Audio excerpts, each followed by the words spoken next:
Hey everyone, welcome to the webcast on Millennials, getting your house in order. We'll give just another 30 seconds or so for people to come into the room. Hi, everybody. Welcome. Looking forward to talking with you today. So in this session, what we really want you to get out of it is actionable strategies on how you can build an employee engagement process that works with your Millennial employees, how you can build a culture of trust and empathy that is going to be beneficial for all your employees, but especially appeals to Millennial values. And also, how can you up-level your new managers and leaders that are not only managing Millennials, but also are Millennials themselves. Now, before we jump into all of that, I want to start with introducing ourselves. So my name is Vivek. I am the co-founder and CEO of Weeve. Weeve is an employee engagement company that helps people leaders to build happy and high-performing teams. We built the first empathetic AI chatbot that has organic conversations with employees to understand their issues and needs. We're going to talk a little bit more about that later. I'm also the managing director of Lean DEI, which is a company that's focused on the end-to-end of creating diverse, equitable, and inclusive workplaces. And Lisa, if you could introduce yourself, please. Yeah. Hi, everybody. My name is Lisa Banks, and I am the co-founder and partner at Optify, which is a leadership development company, and we're committed to developing the next generation of leaders. We build scalable programs for coaching and leadership development in companies, trying to bring coaching and development to the middle of the organization, just not at the top. So delighted to be here with you all today to talk about Millennials, which is really important to us. So we'll jump right in. Who are Millennials? And there's a lot of information swirling around about Millennials, but the Millennials are those bright and engaged children of the baby boomers. I know, because I have 3 of them. They are our young professionals.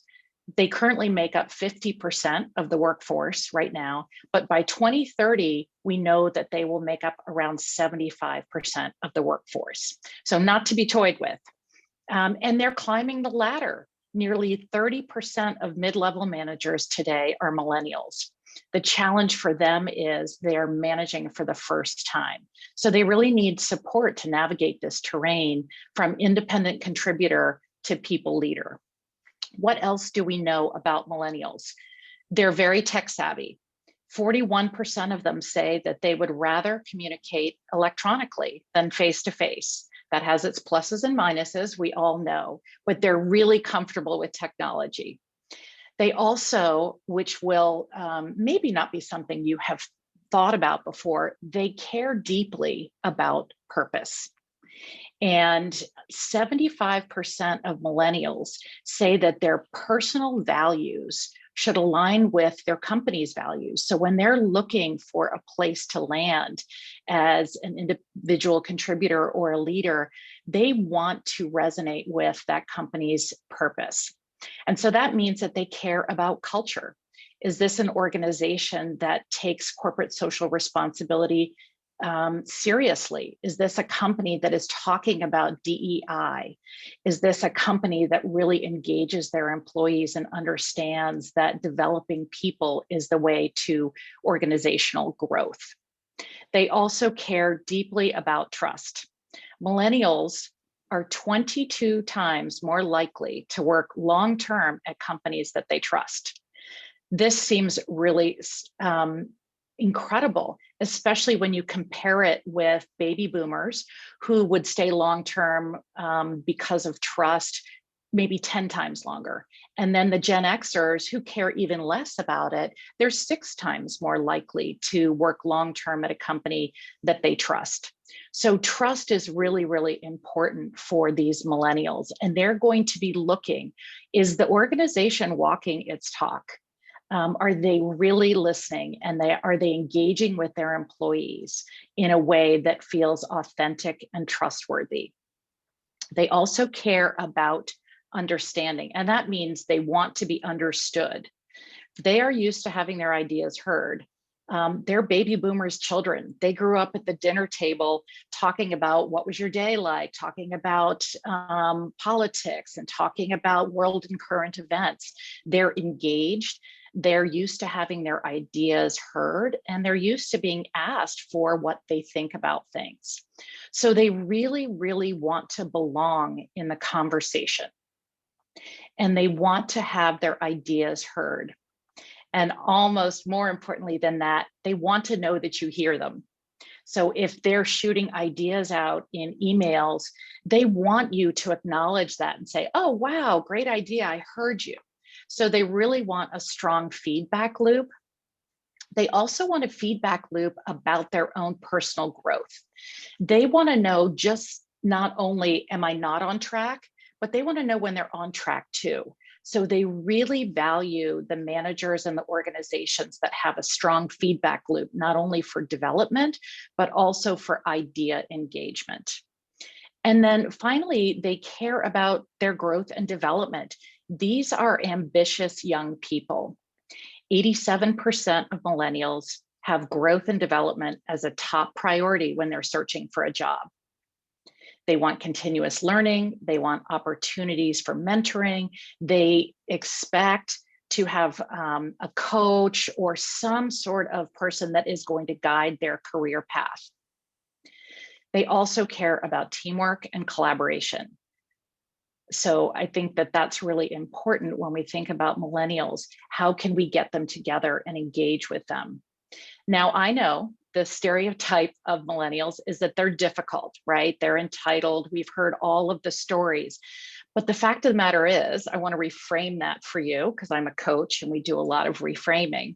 They are really champions of an engaged workforce. And so if you can harness that energy, they will be your star performers. So what does it take to do that? It takes engaging them and really meeting them where they are, giving them opportunities to grow and be heard. And let's face it, organizations thrive when their people are engaged. So why wouldn't we engage this huge workforce of the millennials? So here's the bad news, right? This is the other side of the coin. The millennials can also be the least engaged generation.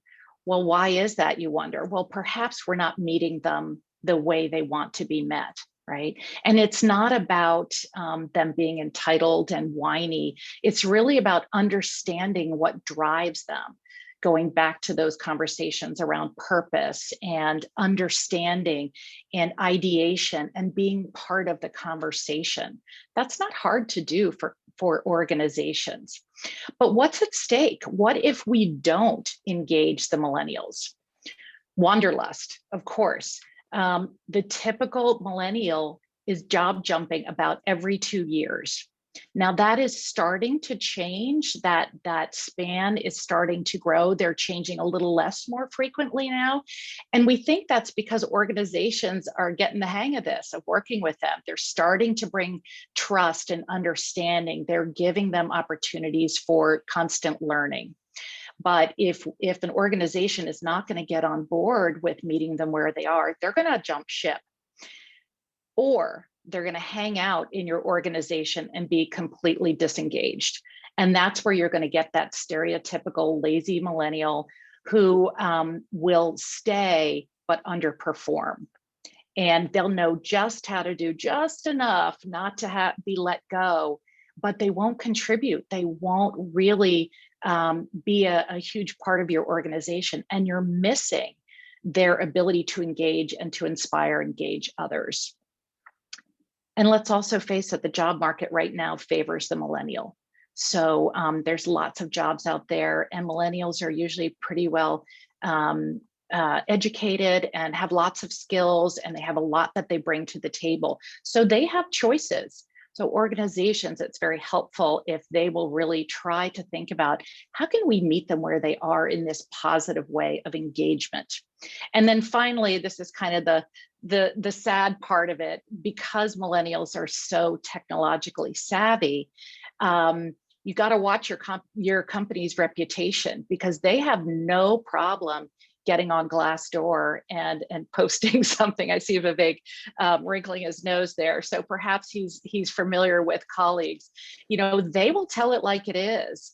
And they're not afraid to post if you're an organization that is not engaging with trust and authenticity. So Vivek, I'll turn it over to you to keep going. So Lisa made a very important point on what are the main things that millennials care about. But how do we actually go about projecting this sense of purpose, trust, and empowerment?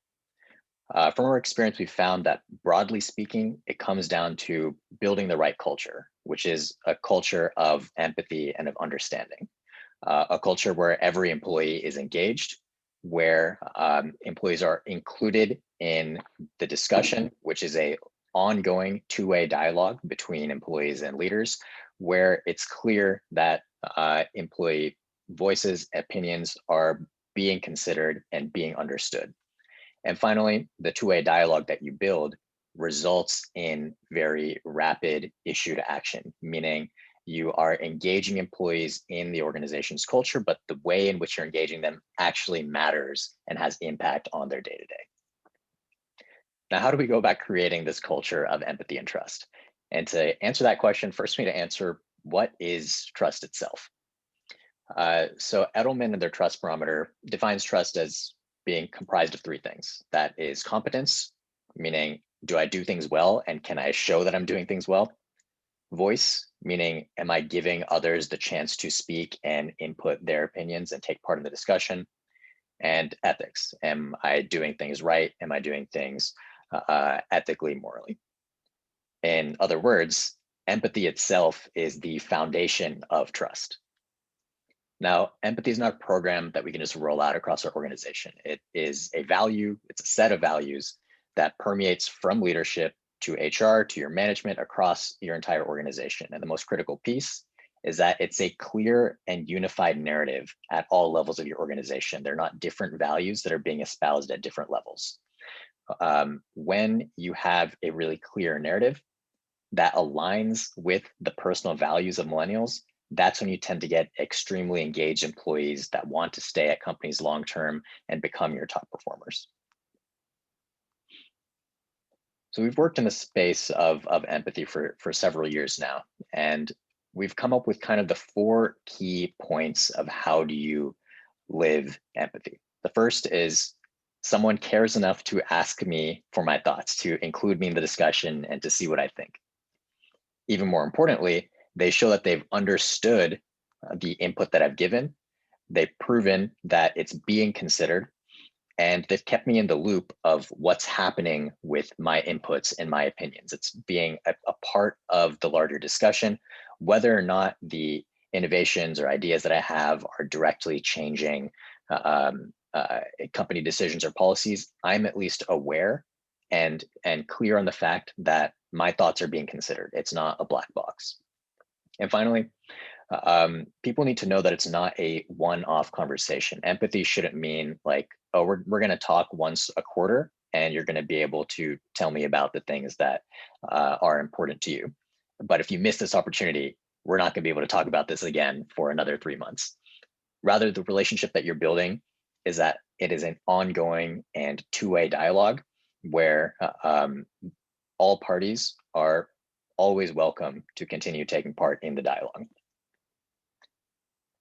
Now, in the workplace, what that means is that there are frequent company communications that keep employees informed on what's going well and what's also not going well. Managers, especially direct managers who are interacting with employees on their day-to-day, are demonstrating a sincere care, acknowledgement, and response to employee needs. And finally, this whole process, the feedback process itself, is trusted to affect change. Every employee should trust that their voice is going to be heard and that they have the capability to make change and difference at their organization. So how do we make sure that we are hearing the voice of every employee? We have a couple of best practices here. And the first is that every conversation has to matter. The conversations that you're having with employees need to have immediate relevance to their day-to-day, and leaders should spend time explaining on how that conversation is and how participating in that discussion is going to be of benefit or is going to impact that employee. Second, most employees, but millennials especially, get very frustrated by bureaucracy that is viewed as limiting actual change and impact from happening. To avoid kind of the red tape and multiple steps that often happen in large organizations when going from employee level feedback into company strategy, what we found to be really effective is more team-based, very direct feedback cycles, where there are identified communication channels where employees know, okay, if I need to give input on my project next week, I know I go to this Slack channel. Or if I need to anonymously give some suggestions that I want our leadership to hear, I know that there is this inbox that I can email. Whatever it is, it should be very clear what channels are present for what purpose. And most critically, there should be immediate response to feedback that is coming from the employee level. Now, in an ideal world, we see that as being responding to employee inputs within 2 days of them bringing it up and having some sort of resolution within 2 weeks. Now, I know that seems very aggressive. What we found to be pretty effective is we can accelerate timelines quite a bit by engaging employees in the solution building process, including them in crowdsourcing suggestions for improvement that not only increases your feedback time by, or reduces your feedback time by crowdsourcing suggestions, but also keeps people more involved in the discussion. They feel like they're being brought along for every step of the way. Now, what we found is it's not like managers aren't trying to do a lot of these things.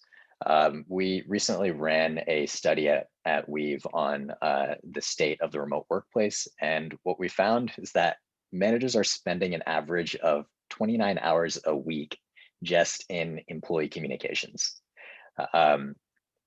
This is an absurd amount of time. It's unscalable. It's becoming increasingly difficult with remote work and distributed teams. And it's ultimately going to risk burnout of not only managers, but the employees that are going to be dealing with a manager that is this thinly spread. So what's the solution to this? How do we actually build proper communication channels with millennial employees? There's 3 things that are really critical. First is that everyone's input is important to the decision-making process. In other words, collaboration. Second, as Lisa mentioned, millennials prefer the digital experience. Many of them prefer digital to face-to-face interaction, and 88% of millennials are primarily using mobile devices to access the internet.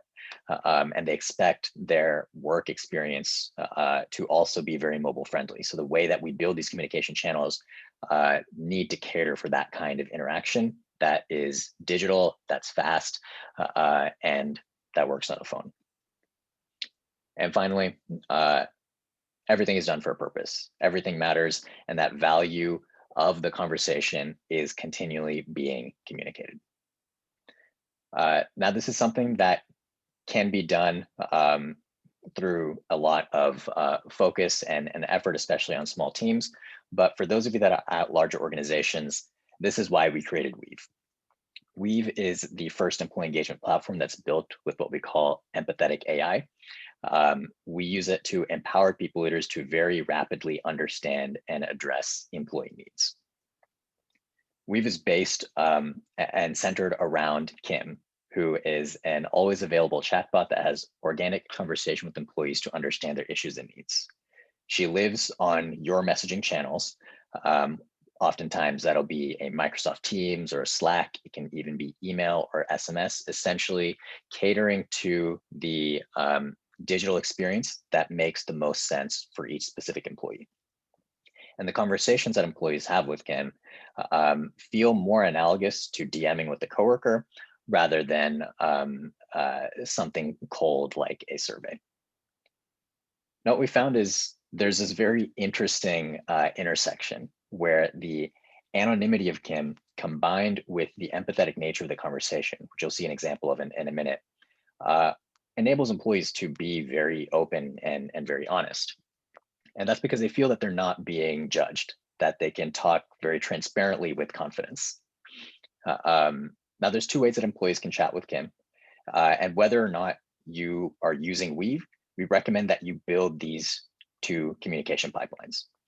The first is that employees can reach out anytime they have an issue that they want to ensure is going to be heard by a decision maker. Second, Kim will reach out to employees to understand their thoughts on particular topic areas. Now, Kim can have conversations across a variety of topics. Some of the key ones that we're seeing these days are around work environment, around well-being, collaboration, teamwork, etc. I want to take a minute and actually show you what a conversation with Kim looks like from an employee's perspective. So I'm going to jump over here into a conversation with Kim where I'm going to play the role of an employee, a millennial employee, and Kim is reaching out to me to check in on influence and decision-making at my company. So I'm going to go ahead and jump into this conversation. The first thing Kim wants to know is, do I feel like I'm being included in decisions that impact my work? So I'm going to say, not really. Now, Kim uses a couple forms of natural language processing. In this case, this is an area that she wants to dive deeper on and understand, is this a trend that I'm experiencing at work? So I'm going to say, let's see. Yeah, we have a weekly team meeting to share our ideas, but mine are almost always ignored. And my spelling mistakes and whatnot get cleaned up in the back end. Kim also uses a couple forms of emotional analysis to kind of empathize with me that this is something that's frustrating, but more importantly, she's able to work with your internal resources at your organization.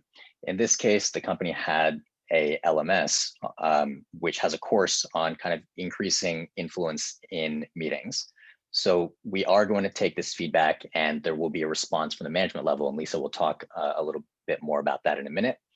But importantly, we're also able to give immediate next steps for the employee to empower themselves in real time when they report that issue. So if I click on this link, I would jump over to, I get directed here to the specific courses that make sense based on this conversation. Now, the next thing that Kim wants to know is, what are some ideas that I wish my leadership would have considered more seriously? So this is a mechanism that Kim uses a lot in order to crowdsource suggestions for improvement from employees, to the point I was making earlier. This is a way to really create rapid issue to action cycles where we're identifying the issue in a conversation, and at the same time, we want to collect some immediate next steps that managers can start to consider. In this case, I'm going to say we should be automating our sales follow-ups so that I can spend more time with clients. Now, this is feedback that Kim is going to escalate appropriately. We also have a mechanism so that managers can keep employees updated throughout this feedback process, letting them know, hey, we heard you, we saw your suggestions, and this is what's being done with them.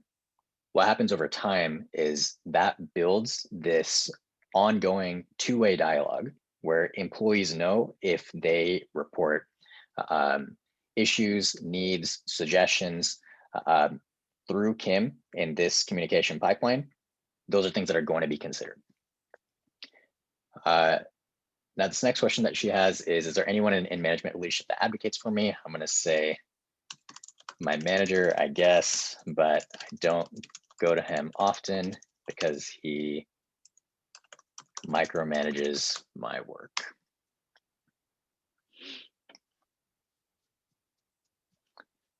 Now, this is another instance where the company has a program that makes sense for me. In this case, I may or may not have the right amount of mentorship access. Kim knows that we have a mentorship program at the organization, understands that this is a time where it would make sense to recommend that to me, and is able to route me in the right direction. Now, the last thing I want to show is what do we do in cases where something is brought up that we don't want a chatbot to handle. So if I was to say something like, I'm being bullied, or there's a harassment issue on my team, or there's something else sensitive that's happening, these are things that Kim is immediately going to flag for and put into an escalation flow so that a human can directly deal with it as quickly as possible. Now I've covered quite a lot of stuff pretty quickly. If you have any questions, make sure to put them into chat. And Lisa, if you could let me know if there's any questions that come in. Yeah, I'm not seeing anything in chat, and the Q&A is not turned on. It's not active for me, so I don't know if others are seeing, if there are any questions in there.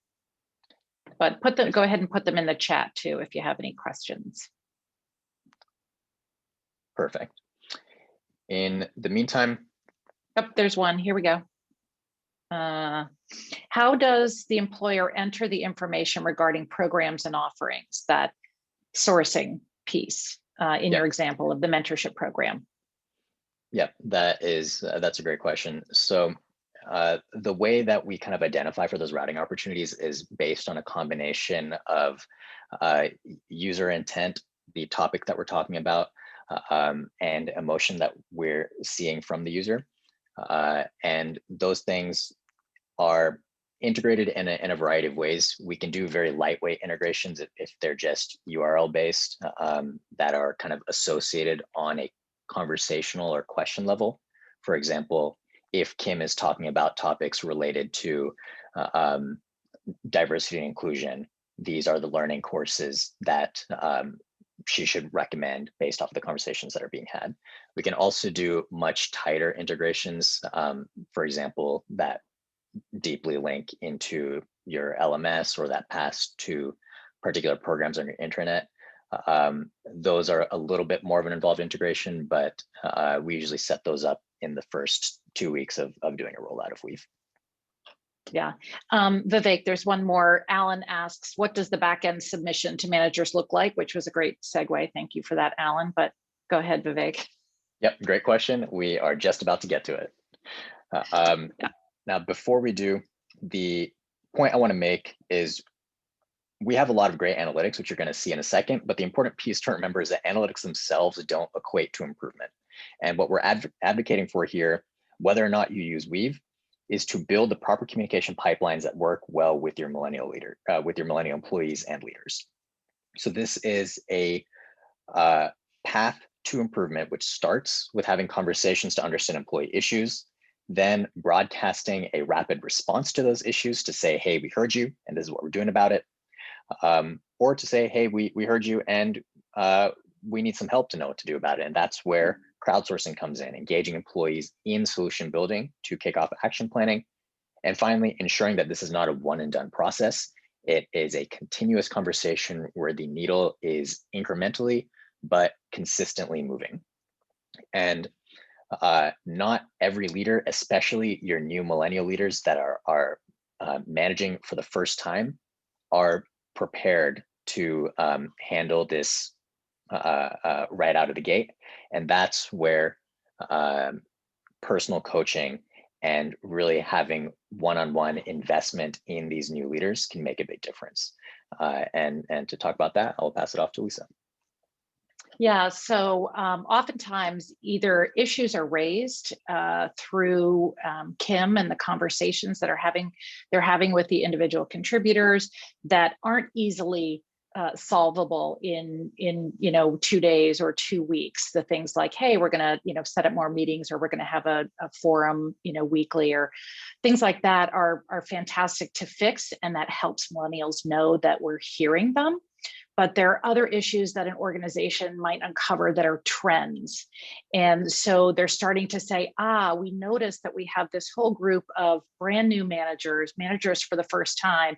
And rather than making them figure it out as they go along through trial and error. Why don't we create a leadership development program to really up-level them so they can meet their teams where they are? And so what Optify does is we build scalable programs where we can coach hundreds and hundreds of leaders, managers at a time, and we can fit an organization's strategic objective. So if it's really a new manager leadership development program, we can scale that and set it up for an organization, design a program that fits exactly with the needs that perhaps Kim's conversations have uncovered. And through a leadership development program, every millennial leader has their own trusted coach who they can have conversations with and learn how to apply what they're learning from the conversations that Kim is uncovering. And so, for instance, they can learn how to empower their teams and to really turn the work back. It's very typical for individual contributors when they get to be managers, they still tend to do the work themselves, and they don't understand that being a people leader is about doing work through others. And so letting go of the reins a little bit and turning the work back to their teams is a challenging skill to learn. Also, that feedback loop is a really tough skill to learn. Millennials want everyone to like them. So when they become managers, it can be really difficult for them to give the difficult feedback. They're often very good with the praise because they remember liking it. But when they have to have those developmental conversations with their team members, they shy away from it because they want to be liked. They don't really understand that just like they wanted to hear how they were doing. Am I doing well? Am I on track? What do I need to improve? They need to actually, as managers, be able to give that difficult and helpful feedback so that their team members can grow. It's really important, and a lot of what we do with our programs is we're working with millennial managers for the first time, and we're teaching them the coaching skills that we as coaches use with them. So we're teaching them to listen deeply, to stay curious, to ask more questions, to be less directive in their management and more open-minded and collaborative. And that really speaks to what millennials love, which is that collaborative teamwork environment. But we also teach them how to stand in their presence as a manager, right? It's not, the best managers aren't the ones who always, say the nice things, right? It's about being authentic and direct and caring. So that caring piece, a coach can really help with. And the coach can also really help with helping millennials learn that communication line thing, right? How often should communication happen? Should it be in meetings? Should it be one-on-one? And we teach and help those millennial managers build the skills to create that loop and close it, and not let their team members, their direct reports, ideas just sort of go out into the ether and die. So as a millennial leader, if you have a one-on-one coach, you can really look at the reports that Kim's conversations will generate. And you can look at those with your coach and say, okay, let me get an action plan for how I want to handle that. So maybe Vivek, you'll show one of the reports and we can kind of talk through what might a manager and their coach do with this report. Great. Yep. So go ahead, Vivek. So I'll just kind of give a quick overview of the kind of reporting a manager would see. So this is the conversation that I just had. The manager is seeing reporting data for everyone on my team that had this conversation about influence and mentorship at the company. I'm seeing at the top the overall sentiment across all of the conversations that were had, as well as the dominant emotions that were present in those conversations. Down below, I can actually jump into the specific responses for each of the questions that we asked. But we also do a form of dynamic topic analysis. We're pulling out the concepts that were most frequently discussed. And Lisa's going to talk through a little bit about how leaders can use this to create very effective and actionable next steps.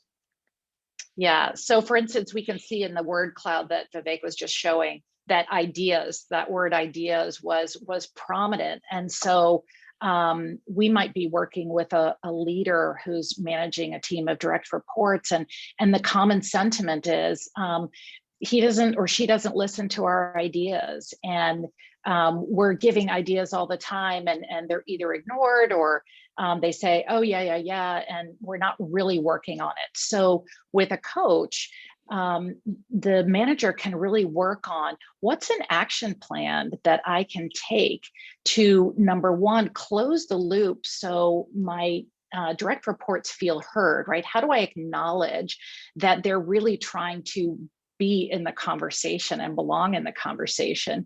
And then what are the things that I want to do as a leader to ensure that my direct reports know that I'm listening, and most importantly, as we learned earlier, that I'm understanding them?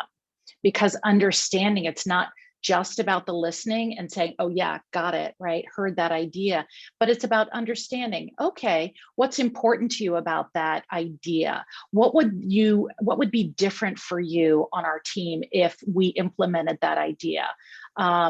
What are the positive effects the rest of the organization might see if we could implement those ideas? So as the manager works with their coach, they can really figure out how to close that feedback loop and how to bring the team together around some of these comments.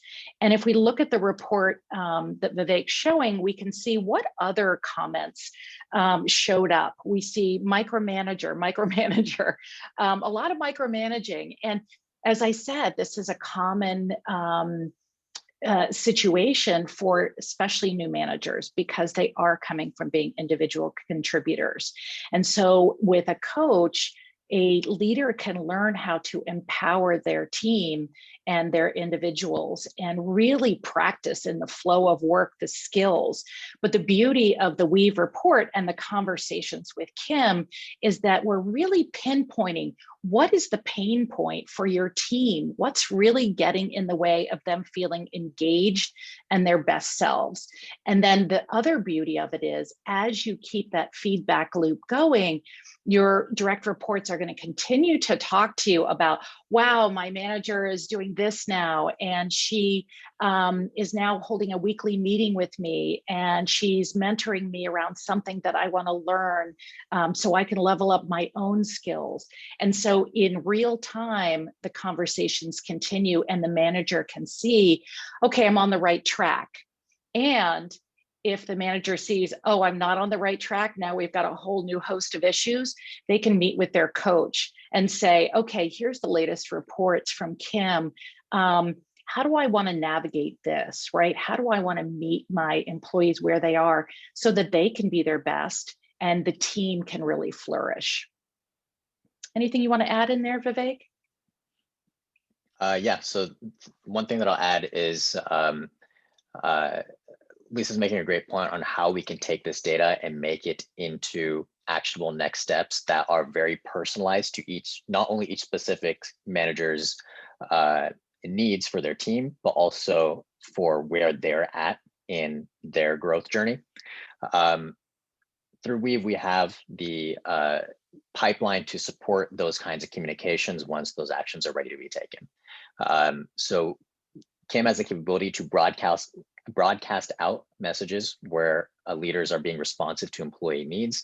This is a pretty simple functionality where I would put in here, hey, we heard what you're saying about not having your ideas heard.